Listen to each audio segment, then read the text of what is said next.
Hello there and welcome back to another video, and today we're going to be previewing Liverpool versus Wolves, and it's going to be the first game back where fans can actually go to the stadium. I think it's like 2,000 fans or something like that. Anyway, I certainly hope that those fans that do get to go have an absolutely brilliant day and can really help, push on the team, because that team have, as Jurgen Klopp has said and a lot of the players have said, they've really missed the impact of the fans. And even though it's only going to be 2,000 fans in a 60,000 seat stadium, I think it will make all the difference. I watched Arsenal's Europa League match on Thursday night where they had fans back in there as well, and you could hear the difference.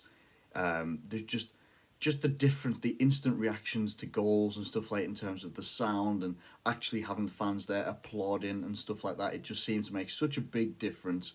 And hopefully it makes that difference for us as well in what will be a very tough game for Liverpool. Now I'm gonna go straight into like the starting lineup and such like that as well. But feel free to let me know what you think in the comments below. Who do you think is going to be starting in this game? Because we are starting to get some players back at the moment as well, which is very good news.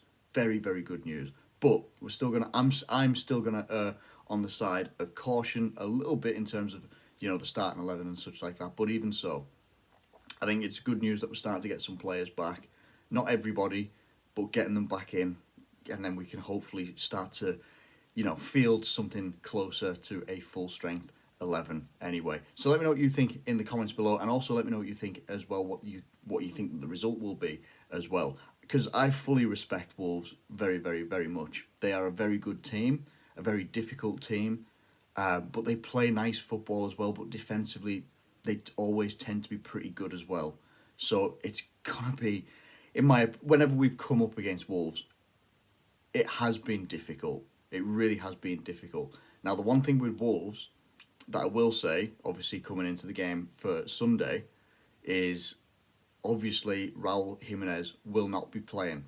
And first and foremost, I genuinely hope he recovers very quickly and fully as well. And wishing all the best to him after his horrific head collision with David Luiz against Arsenal. Genuinely hope he comes back at some point, either very soon or just whenever he's ready, whenever he's fully recovered. Hope he comes back really well, because he's a fantastic striker, brilliant striker, and he's a great addition to the Premier League. He's fantastic. So Wolves will be missing him, but aside from that, I want to just have a look and see who Wolves also might be missing. Otto as well, and Romain Saiss, however you say that name. If I butchered that name, I apologise. But a predicted lineup for these guys could be, God, what's that guy's name? He came on. I don't think it's Adrian Silva. It's something else. He came on against Arsenal, young lad, 19. Can't remember his name properly. I imagine he might start up front, might get his chance as well. They're gonna have very difficult players to come up against, likes of Podence, Adama Traore, even Pedro Neto as like a front line, if they don't want to go with the younger lad. But that young lad could come in, seemed to do a pretty good job as well, putting himself about, very busy. Likes of Moutinho, Neves, Dendoncker, Marshall, Connor Cody, fantastic defender, Willy Bolly, Nelson Semedo, Patricio. That's a predicted sort of lineup, or predicted players that could be involved for these guys. Again, it'll be a very, it's going to be a very hard attacking team as well. That's them set up in a 4-3-3. Whether they would set up in that style, when I've always tended to recognise Wolves as more of a 3 at the back team, I'm not entirely sure, but maybe they're just going to make some switches here or there for the opponent that they're coming up against, being Liverpool. And let's speak about Liverpool. So Alisson will be missing this game. Well, we don't entirely know, but I'm pretty sure Alisson is going to be missing this game. Don't think he took part in training. So we will be seeing Kelleher in goal. And I'm excited about that. I'm excited to see Kelleher in goal in the Premier League, especially after his Champions League heroics against Ajax midweek, meaning that we topped the group with one game to go, and he made fantastic key saves.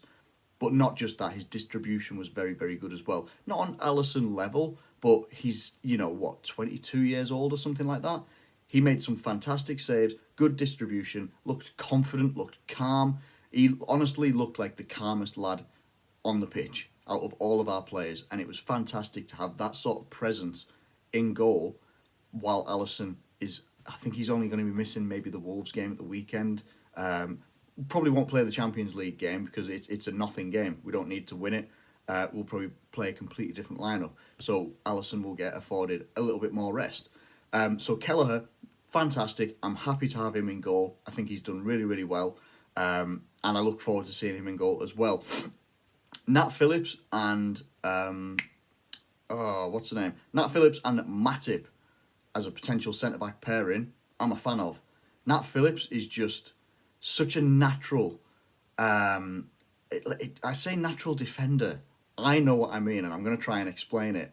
Because it is right what commentators say. He is very much like an old school defender. He's going to get on and want to head the ball, and he wins a lot of aerial duels.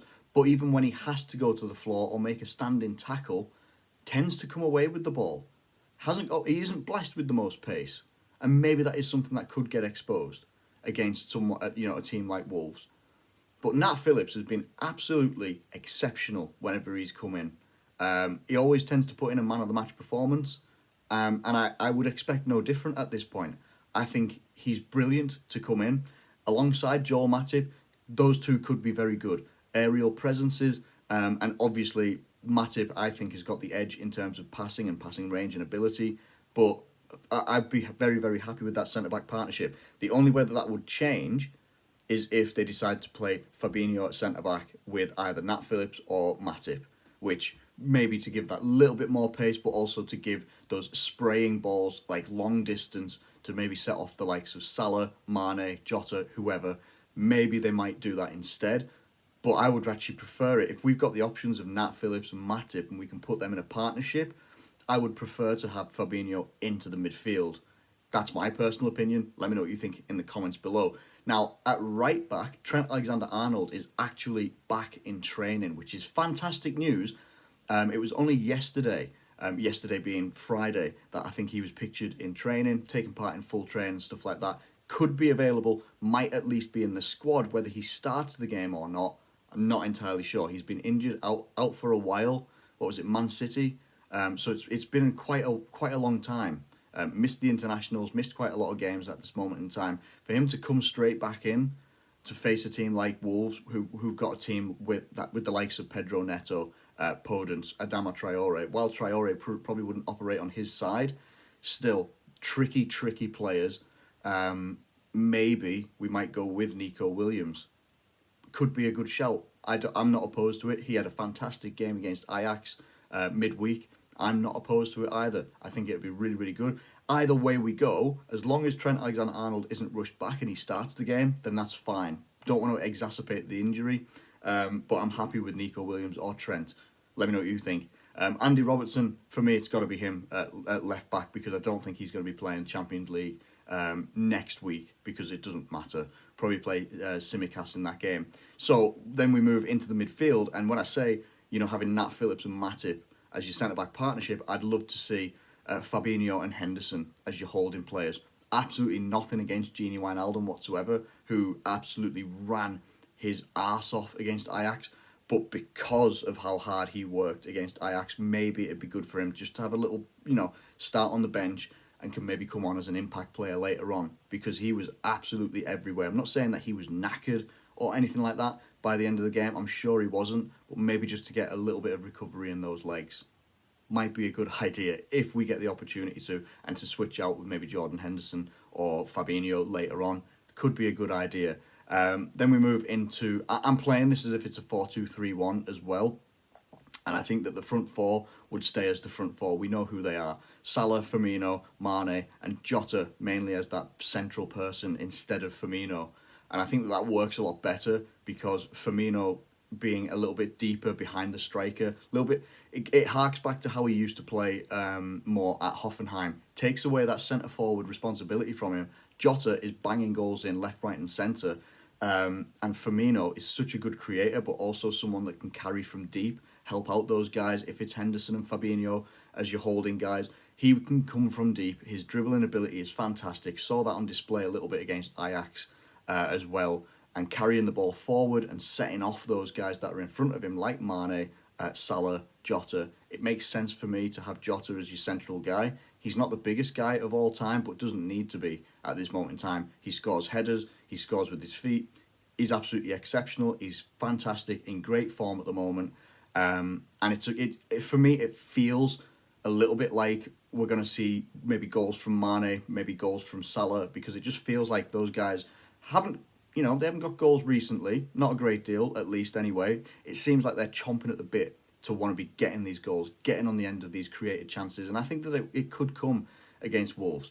Wolves are such a difficult team to play. I just want to have a quick look and see where they are at the table at the moment. So they are tied on 17 points.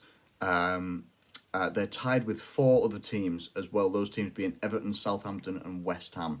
Everton have already played. I think they drew. Can't remember who they played actually, but even so, regardless of that. So Wolves are still in a good position, in the point where if results go their way today, they could end up being, because Leicester and Man City are only on 18 points each, they could actually overtake Chelsea straight into third if they beat Liverpool. That's quite something. It's quite something in this league at this moment in time. Obviously, if Liverpool win the game, depending on how Tottenham-Arsenal goes, which is the kickoff before us at like 4:30 or something like that, we could end up top of the table, or we could retain our position, being tied on points with Tottenham if Tottenham win. Of course, if Arsenal pick out the result, then that's great for us. It would make it much better for us. And then obviously, if it ends in a draw, it ends in a draw. It is what it is. I am sort of expecting a win for Liverpool, but I am also expecting it to be a very, very hard-fought game for both teams. I think that it's going to be both teams are going to find it difficult. I think that maybe Wolves might find their rhythm just a little bit earlier than us.